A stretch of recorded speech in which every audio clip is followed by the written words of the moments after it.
నమస్తే, welcome to our channel. మనతో పాటు ప్రస్తుతం తెలంగాణ జాగృతి స్టేట్ జనరల్ సెక్రటరీ అయిన రామకోటి గారు ఉన్నారు. మరి అన్నతో అయితే మాట్లాడదాం. అన్న నమస్తే. అన్న నమస్తే అమ్మా. అన్న నిన్న నుంచి అయితే కవితక్క గారు నిరవధిక నిరాహార దీక్ష విశారాధన మహారాజులతో కలిసి చేస్తున్నారు. మరి అదే విధంగా అయితే ఎక్కడైతే ఖమ్మంలో మొదలుపెట్టి మళ్ళీ ఇప్పుడు తెలంగాణ జాగృతి భవన్కి అయితే రావడం జరిగింది. అసలు ఏం తీసుకు ఇక్కడికి రావడం గల ముఖ్య ఉద్దేశం ఏంటి అసలు? ఇప్పుడు ముఖ్యమంత్రిగా ప్రమాణ స్వీకారం చేసేటప్పుడు రేవంత్ రెడ్డి గారు ఉన్న వాళ్ళని లేని వాళ్ళని కులాలకు మతాలకు అతీతంగా ఒకే విధంగా చూస్తా అని చెప్పేసి ప్రమాణ స్వీకారం చేయడం జరిగింది. ఆ యొక్క ప్రమాణ స్వీకారం తుంగలో దొక్కిండు. ఇప్పుడు ఉన్న వాళ్ళ ఇండ్లు గులగొడుతుండు, ఉన్న వాళ్ళ ఇండ్లు గులగొట్టట్లేదు, లేని వాళ్ళ ఇండ్లు గులగొడుతున్నాడు. ఏం చెప్తున్నామంటే పేద ప్రజలకు ఒక న్యాయం, పెద్దలకు ఒక న్యాయం అని చెప్పి గతంలో మేము స్పందించినాం. ఇప్పుడు మూసీ పరివాహక ప్రాంతాలు హైదరాబాద్లో ఎక్కడెక్కడైతున్నాయో అక్కడ ఉన్నటువంటి రేషన్ కార్డులు ఉన్నాయి, వాళ్ళకు ఇల్లు ట్యాక్సీ బిల్లులు ఉన్నాయి, ఆధార్ కార్డులు ఉన్నాయి. అదే ఇంటి మీద 60 గజాలలో ఉంటే వాళ్ళకు ఏం లేవని చెప్పేసి కూలగొట్టి వాళ్ళని రోడ్డు మీద వేసిండు. ఈ రోజు అదే విధంగా వెలుగుమెట్ల గ్రామంలో భూదాన్ భూమిని కూడా అక్కడ ఉన్నట్టు 32 ఎకరాలు, మొత్తం 60 ఎకరాల చిల్లర ఉందని చెప్తున్నారు. 30 ఎకరాలలో వీళ్ళు గుడిసెలు వేసుకున్నారు. వెలుగుమెట్ల గ్రామ ప్రజల్లో దాదాపు 900 గుడిసెలు. మిగతా 32 ఎకరాలు కబ్జాకు గురైనది. మిగతా 30 ఎకరాలలో వీళ్ళు భూదాన్ భూములలో వేసుకొని ఉన్నారు. కాబట్టి మేము ఏం చెప్తున్నామంటే భూదాన్ భూమి ఖచ్చితంగా వాళ్ళు ప్రజలకే చెందాలి. కాబట్టి గతంలో చాలా మంది చెప్పారు భూదాన్ భూమి ప్రజలకే చెందినాయి. కాబట్టి అక్కడ ఉన్నటువంటి భూ నిరసితులు కూలగొట్టే విషయం లేదు. ఖచ్చితంగా ఖచ్చితంగా పట్టాలు ఇచ్చేసి అక్కడే నివాస గృహాలు కట్టించాలని కవితక్క గారు వాళ్ళని పరామర్శించడానికి అక్కడ వెళ్ళారు. కాబట్టి వెళ్ళిన సందర్భంగా అక్కడ ఉన్నటువంటి ప్రజలతోటి, వెలుగుమట్ల బాధితులతోటి అక్కడ ధర్నా నిర్వహించడం జరిగింది. కలెక్టర్ గారు స్పందించలేదు. స్పందించిన సందర్భంగా ఖచ్చితంగా ప్రభుత్వం స్పందించాలని చెప్పేసి అక్కడ దీక్ష చేస్తున్న సందర్భంగా దీక్షను భంగం చేయడానికి హైదరాబాద్ తరలించారు. ఖచ్చితంగా ఈ రోజు కవితక్క గారు జాగృతి కేంద్ర కార్యాలయం దీక్ష కంటిన్యూషన్ చేస్తారు. వెలుగుమట్ల బాధితులకు న్యాయం జరిగేంత వరకు కూడా కవితక్క గారితో పాటు మేము కూడా కవితక్క గారు వెనకాల ఉండాలని చెప్పేసి, ఈ దీక్ష భగ్నం కాకుండా ఉండాలని చెప్పేసి మేము కోరుకుంటున్నాం. అయితే బాధితులకు న్యాయం జరిగేంత వరకు కూడా కవితక్క గారు దీక్ష చేస్తూనే ఉంటారు. నిజంగా మరి ఇప్పుడు రేవంత్ రెడ్డి గారు కూడా చెప్పారు కదా, మరి ఏమనంటే వెలుగుమట్ల ప్రజలకి నేను న్యాయం చేస్తాను కూడా చెప్పారు. అంటే మీ కాంగ్రెస్ ప్రభుత్వం మీద నమ్మకం లేదా? మరి ఎందుకు నిరాహార దీక్ష మొదలు పెట్టారు? న్యాయం చేయడం అంటే ఎక్కడో దాదాపు 100 కిలోమీటర్ల దూరంలో డబుల్ బెడ్రూమ్ న్యాయం కాదండి. అక్కడ వాళ్ళకు అన్ని తీపి గుర్తులు ఉన్నాయి. అక్కడే చదువుకున్న వాళ్ళు ఉన్నారు, అక్కడే ఉన్న వాళ్ళు ఉన్నారు, అక్కడ చుట్టుముట్టు ప్రజలతో మమేకమైన వాళ్ళు ఉన్నారు. ఎక్కడో తీసుకుపోయి దాదాపు 100-150 కిలోమీటర్ల దూరం డబుల్ బెడ్రూమ్ న్యాయం కాదు. మేమేం చెప్తున్నాం, నువ్వు న్యాయం చేయాలనుకుంటే ఖచ్చితంగా వాళ్ళు ఎన్ని కిలోమీటర్లలో అయితే ఎన్ని గజాల జాగాలు వేసుకున్నారో అదే విధంగా భూదాన్ భూమి మీరు కబ్జా చేయాలని పరిస్థితి ఎట్లా అవుతుంది? ఖచ్చితంగా అక్కడే ఉన్నటువంటి 30 ఎకరాల 40 ఎకరాలు ఉన్నటువంటి ల్యాండ్లు అక్కడ ఖచ్చితంగా అక్కడ ఉన్నటువంటి అర్హులైన వాళ్ళకు అక్కడే ఇచ్చి, మీరు నిజంగా పేద ప్రజల నాయకుడు అయితే అక్కడే జాగా ఇచ్చి అక్కడ ఇల్లు కట్టి మీకు నిజంగా నమ్మకంగా ఉంటుంది మాకు అని చెప్పి సంగతి తెలియజేసుకుంటున్నాం. అంటే ఇప్పుడు అక్కనైతే నిరాహార దీక్ష చేస్తుంది కదా, మరి నిజంగా వెలుగుమట్ల ప్రజలకు న్యాయం జరిగే అవకాశం ఏమైనా ఉందంటారా ప్రభుత్వం తరఫున? ఒకటండి, పోరాటం మాది, ఇచ్చేది వారి. ఖచ్చితంగా వాళ్ళ మెడలు ఉంచుతాం. కాంగ్రెస్ పార్టీ మీద పోరాటాలు గతంలో చాలా సార్లు చేసినాం. అప్పుడున్నటువంటి కాంగ్రెస్ ప్రభుత్వంలో ఉన్నటువంటి కవితక్క గారు ఇందిరా పార్క్ లో దీక్ష చేశారు. అంబేద్కర్ విగ్రహం పెట్టాలి, అక్కడ సక్సెస్ అయిన తర్వాత అదే కాంగ్రెస్ పార్టీ ప్రభుత్వంలో ఉన్న ఈనాడు ప్రభుత్వంలో ఉన్నటువంటి రేవంత్ రెడ్డి ప్రభుత్వంలో కూడా మహాత్మా జ్యోతిరావు పూలే విగ్రహం పెట్టాలని చెప్పేసి అక్కడ సక్సెస్ అయినాం. ఆనాడు మోడీ ఈడికి భయపడకుండా తెలంగాణ జాగృతి అధ్యక్షురాలు ఢిల్లీలో జంతర్ మంతర్లో కూడా మహిళలకు 33% రిజర్వేషన్ ఇవ్వాలని చెప్పేసి ఢిల్లీలో దీక్ష చేయడం జరిగింది. అక్కడ సక్సెస్ అయినా కాబట్టి ఈ విధంగా పేద ప్రజలకు, వెలుగుపట్ల ప్రజలకు కూడా న్యాయం జరుగుతుందని చెప్పేసి దీక్ష చేస్తున్నాం. ఖచ్చితంగా న్యాయం జరగాలని చెప్పేసి ప్రభుత్వం ఇప్పటికైనా దిగి వచ్చి బుద్ధి తెచ్చుకోవాలని చెప్పేసి డిమాండ్ చేస్తున్నాం. మూసీ సుందరీకరణ విషయంలో కూడా కవితక్క గారు కూడా మాట్లాడుతున్నారు. మరి ఇంతవరకు దాని గురించి కూడా ప్రభుత్వం అనేది ఏం మాట్లాడలేదు. మరి దాని గురించి ఏం చెప్తారన్న?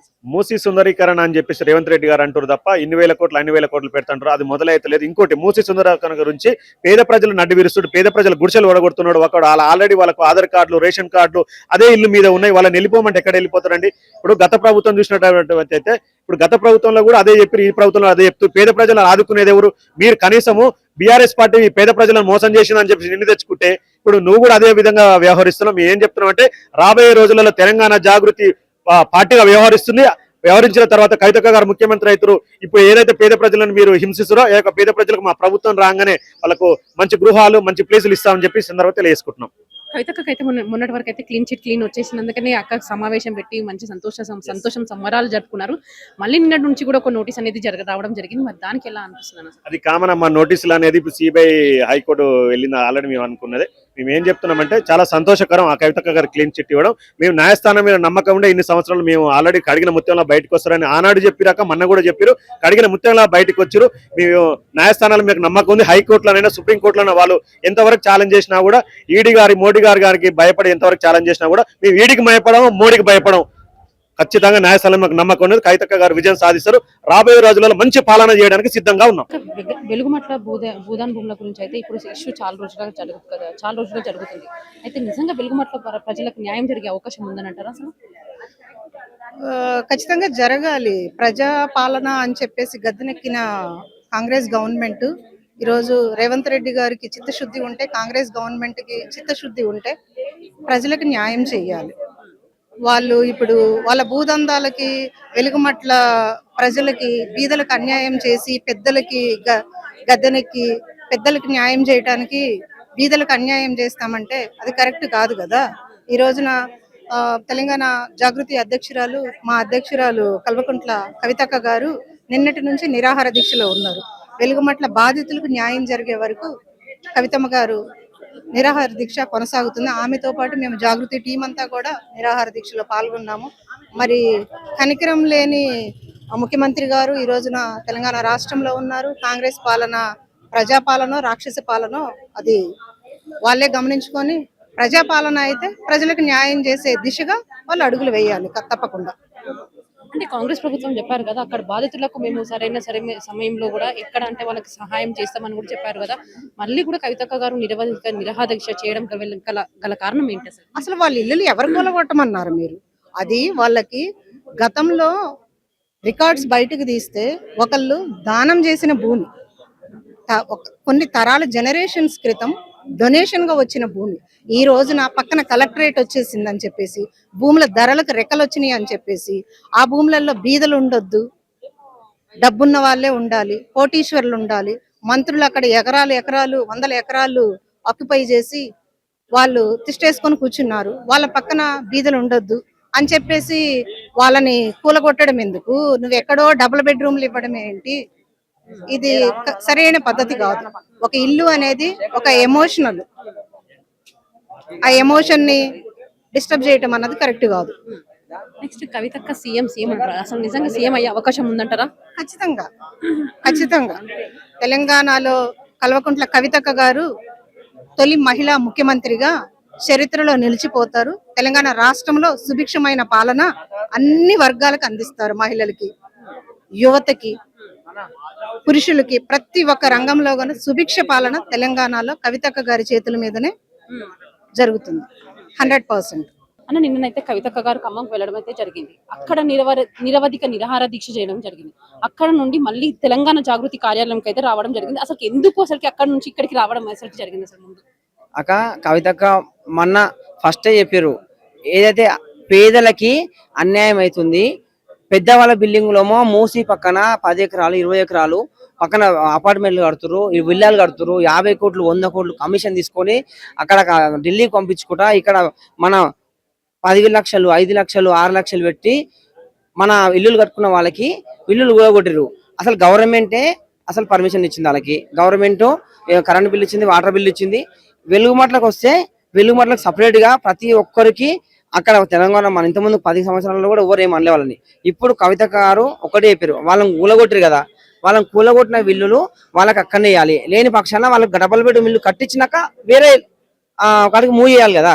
వాళ్ళని అసలు వాళ్ళకి నివాసం కల్పించకుండా వాళ్ళకి పిల్లలకి ఎగ్జామ్స్ ఉన్నాయి, చిన్న పిల్లలకు ప్రెగ్నెన్సీ వాళ్ళు, ముసలి వాళ్ళు, ఫుడ్ లేదు, ఏం లేదు. మనం ప్రజాప్రభుత్వం అంటారు, ప్రజల కోసం ఏం చేసిరా? ప్రజాప్రభుత్వం అంటే అరెస్ట్ చేస్తారు, అక్కని ఇష్టం వచ్చినట్టు అరెస్ట్ చేశారు. నిన్న పోలీసు ఒక కానిస్టేబుల్ లేకుండా, ఒక ఎస్ఐ లేకుండా, మహిళా కానిస్టేబుల్ లేకుండా అక్కని అరెస్ట్ చేశారు. దాన్ని కూడా మేము తీవ్రంగా ఖండించాం. మళ్ళా రాత్రి ఎవరికి ఇబ్బంది కాకుండా అక్కడ దీక్ష చేస్తే మళ్ళీ లిఫ్ట్ చేసి మా అక్క ఒక్కటే పట్టు, అక్క మొండిది, ఒక్కసారి చెప్తే వినదు. 100% న్యాయమైన దాకా వెల్లుమట్ల బాధితులకు న్యాయం అయ్యే వరకు కవితక్క గారు 100% దీక్ష విరమించదు. అంటే కాంగ్రెస్ గవర్నమెంట్ కూడా ఇక్కడ అంటే అక్కడ ఉన్న ప్రజలకి న్యాయం చేస్తామని కూడా హామీ ఇచ్చారు కదా, మళ్ళీ కూడా అక్క ఎందుకు నిరాహార దీక్ష చేస్తున్నారు? ఆమె ఎందుకు ఆమె ఏమి ఇచ్చిరాక? ఆమెలో 420 హామీలు ఇచ్చారు, 420 హామీలు ఇచ్చారు, 6 గ్యారెంటీలు ఇచ్చారు. ఆమెలు అయినా ఇప్పుడు కూడా అంతే హామీలు ఇచ్చిరు అంతే. అవి పేపర్ మట్కే ఉంటాయి కానీ అక్కడ ఏం ఉండదు.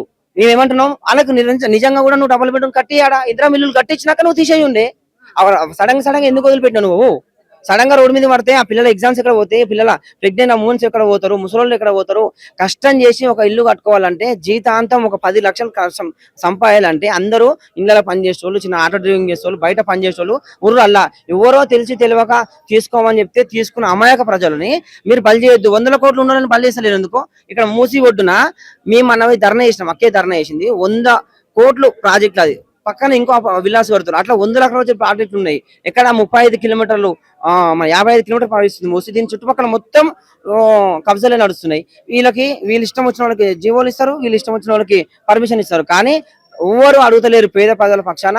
మా కవిత గారు తెలంగాణ రాష్ట్రంలో ప్రశ్నించే గొంతుగా ప్రజల పక్షాన 100% అడుగుతుంది. వెలుగుమట్ల బాధితులకి న్యాయం అయిపోయే వరకు 100% కవితక్క దీక్ష మాత్రం వివరించదు. మేము చెప్తున్నాం తెలంగాణ జాగృతి పక్షాన ఒకటే, రాష్ట్ర వ్యాప్తంగా మీరు ఎవరైతే ఇబ్బంది పెడుతురో బిడ్డ మేము ఊరుకోము. మీరు గవర్నమెంట్ కి వచ్చినాక ఎన్ని ఇల్లులు మీరు కట్టించారు చూపెట్టండి బై. ఫస్ట్ అది చేత కాదు. ఎన్ని ఇల్లు కట్టినా ఏమన్నా పట్టినాడు? ఎన్ని ఇల్లు కట్టిండు? ఏం బిల్డింగ్లు కట్టిండు? విద్య మీద అన్నాడు. ఒక విద్యా బిల్డింగ్ ఇప్పటిదాకా కట్టలేదు.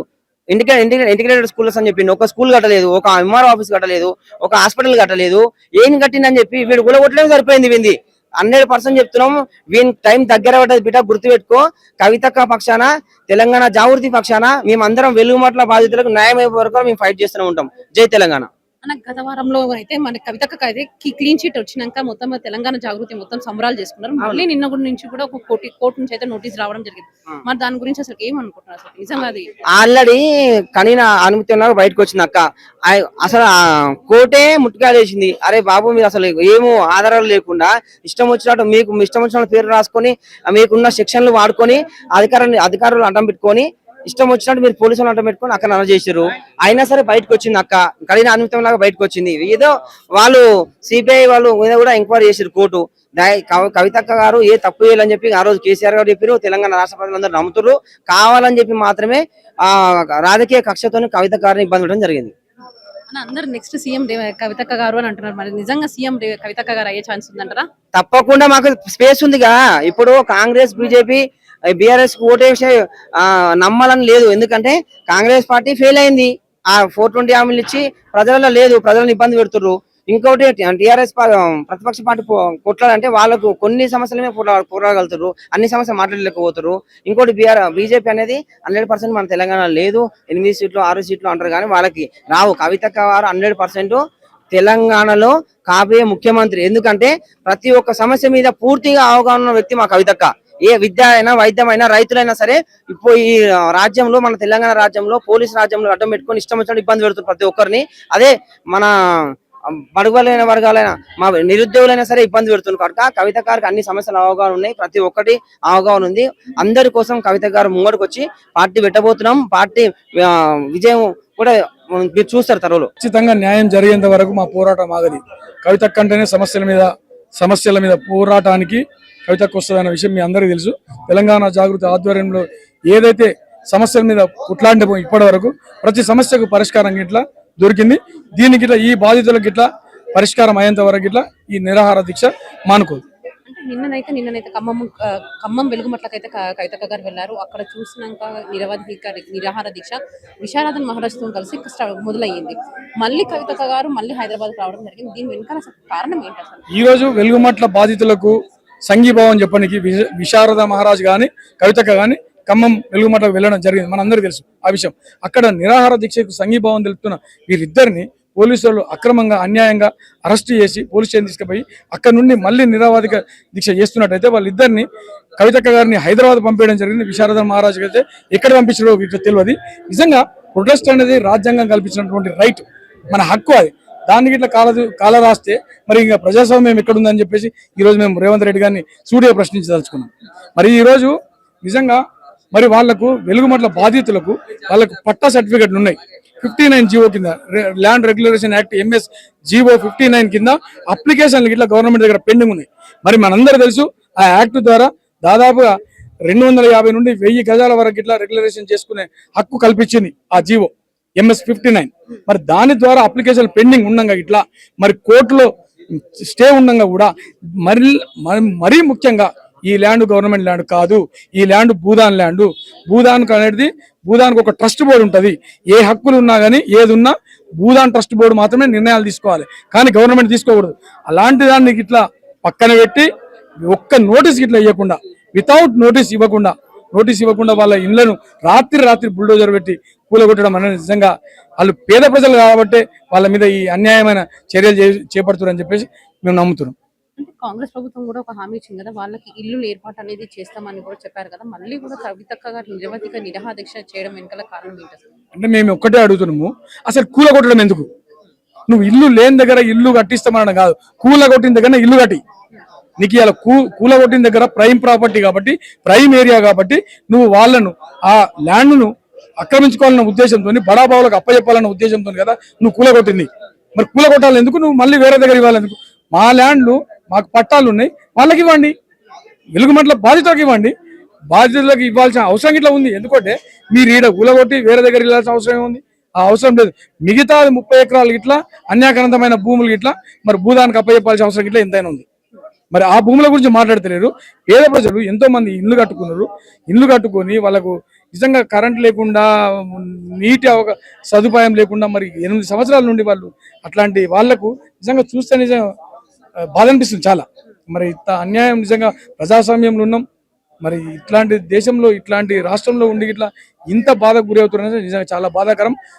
బాధితులకు న్యాయం జరిగేంత వరకు ఇట్లా కవితక్క గారు తన పోరాటాన్ని ఆపదు. ఖచ్చితంగా మాకు ప్రజల నుండి ఇట్లా, తెలంగాణ ప్రజల నుండి ఇట్లా పెద్ద ఎత్తున మద్దతు వస్తానికి ఇట్లా మేము నమ్ముతున్నాం. అంటే కవితక్క దీక్ష చేస్తుంది కదా, నిజంగా దీక్ష చేయడం వల్ల న్యాయం జరుగుతుందని అనుకుంటున్నారా? ఖచ్చితంగా న్యాయం జరిగేంత వరకు ఈ దీక్ష కొనసాగుతుంది ఖచ్చితంగా. ప్రభుత్వం దిగి వస్తుంది అంటారా? ప్రభుత్వం దిగి రావాల్సిన అవసరం ఎంతైనా ఉంది. ఖచ్చితంగా మెడలు వంచైనా సరే ఈ ప్రభుత్వాన్ని దించి అక్కడ వాళ్ళకి ఇల్లు కట్టించే వరకు ఇట్లా మా దీక్ష కొనసాగుతూనే ఉంటుంది. అంటే మూసీ సుందరీకరణ విషయంలో కూడా ఇక్కడ అక్క కూడా మాట్లాడడం జరిగింది. మరి అక్కడ కూడా చాలా ప్రజలు కూడా ఇబ్బందులు పడుతున్నారు. దాని గురించి ఏమంటారు? ఈ రోజు హైడ్రా కమిషనర్ రంగనాథ్ గారు మరి చాలా ఈ రోజు ఎక్కడైతే కూలగొట్టరో ఇవన్నీ పేద ప్రజల ఇల్లు మాత్రమే కూలగొట్టరు, పెద్దవాళ్ళే కొట్టలేదు. ఈ పేద ప్రజల ఇల్లు ఇట్లా ఎక్కడైతే వెంచర్ల మీద పర్మిషన్ తీసుకురు, లేఅవుట్ తీసుకురు, మరి కరెంట్ బిల్లు ఉంది, నల్లా బిల్లు ఉంది, ట్యాక్సులు వసూలు చేసిరు, ఇలాంటి ఇల్లు ఇట్లా కూలగొట్టరు. ఎవరున్నారు అక్కడ? పేద ప్రజలు లేరా? పేద ప్రజలు లేదా? మరి హైడ్రా వచ్చి ఏదో ప్రజా ఆస్తిని కాపాడుతుంది అనుకుంటున్నాం, కానీ పేదల మీద కొరడా చులుపుతాన్ని మాత్రం ఏ రోజు అనుకోలేదు. నిజంగా ఈ రోజు మరి బడాబాబులు కడుతున్న, మూసీ నది పక్కపొంటి కడుతున్నటువంటి అపార్ట్మెంట్లు, మరి 30-40 ఫ్లోర్ల అపార్ట్మెంట్ల తెరువు పోతలేరు, కానీ మరి పేద ప్రజల చిన్న ఇండ్లు గుడిసెల వాటి తెరువు పోయి వాళ్ళని రాత్రి బుల్డోజర్లు పెట్టి కూలగొడుతురు. మరి ఇది అన్యాయం కదా. ఖచ్చితంగా దీని మీద మా పోరాటం ఆగదు. ఇక్కడనే కాదు, ఈ రాష్ట్రం మొత్తం నలుమూలల, తెలంగాణ నలుమూలల ఇట్లా ఈ పోరాటం కొనసాగుతూనే ఉంటుంది. తెలంగాణ జాగృతి ఆధ్వర్యంలో కవితక్క గారి అధ్యక్షతన. అంటే వెలుగుమట్ల ప్రజలకు కవితక్క గారు ఏం చెప్తున్నారు అసలు? కవితక్క గారు మేమున్నా అనే భరోసా ఇవ్వనికే నిన్న వెలుగుమట్లకు పోయింది. ఆమెను నమ్ముతారు. ఎందుకంటే కవితక్క అంటే ఒక పోరాటాల వ్యక్తి అని ప్రతి ఒక్కరు తెలుసు, మీ అందరూ తెలుసు. ఏదైతే కవితక్క పట్టుబడుతుందో మొండిగా ఆ పని అయ్యేంత వరకు వదిలిపెట్టది. ఖచ్చితంగా వాళ్ళకు భరోసా ఇచ్చొచ్చింది. మీకు నేనున్నా, ఈ బాధితుల గురించి నేనేదో వచ్చి చూసి మిమ్మల్ని ఏదో పలకరించి పోనీకి రాలే, మీకు న్యాయం జరిగేంత వరకు మీకు అండగా ఉంటా అని చెప్పేసి నేను చెప్పడం జరిగింది. అదేవిధంగా ఈరోజు వాళ్ళ ఖమ్మంలో ఉన్న, వెలుగుమట్లో ఉన్న, ఈరోజు హైదరాబాద్లో ఇట్లా వాళ్ళ గురించి మేము దీక్ష చేస్తున్నాం. కవితక్క గారు నిరాహార దీక్ష చేయడం ఇట్లా ఆమె పోరాట పటిమకు నిదర్శనం అని చెప్పేసి ఈ సందర్భంగా తెలియజేసుకుంటాం.